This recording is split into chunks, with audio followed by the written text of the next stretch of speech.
Sen böyük işler arxasınca qaçarkən, anan səni gözləyir. Bəzən insan böyük əməllərə can atır. Uzun gecə namazlar qılmaq istəyir. Çox oruç tutmaq istəyir. Daha çox Quran oxumaq istəyir. Lakin bəzən Allah qatında çəkisi ən ağır olan əməl tam yaxınlığımızda olur. Bəzən o əməl ananın ayaqları altındadır. Salih sələflərdən biri Məhəmməd İbni Əl-Munkədir, rahiməhullah, belə demişdir. Mən gecəni anamın ayaqlarını ofqalayaraq keçirdim. Qardaşım Ömər İbni Əl-Munkədir isə gecəni namaz qılaraq keçirdi. Mən öz gecəmin onun gecəsi ilə dəyişilməsini istəməzdim. Bu sözlər haqqında düşün. Biri Allahın huzurunda gecə namazına durub.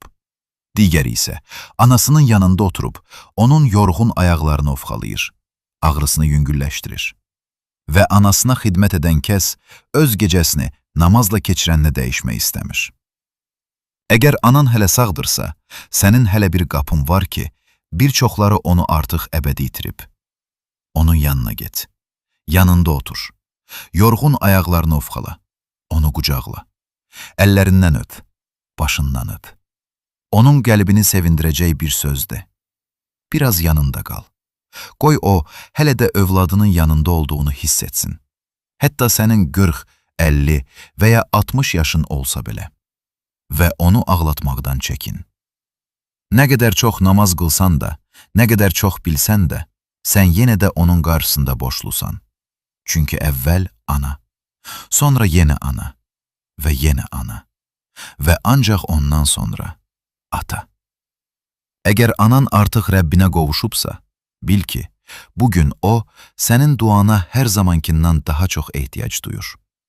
Onun üçün bağışlanma dilə, onun üçün mərhəmət dilə, onun üçün əllərini duaya qaldır.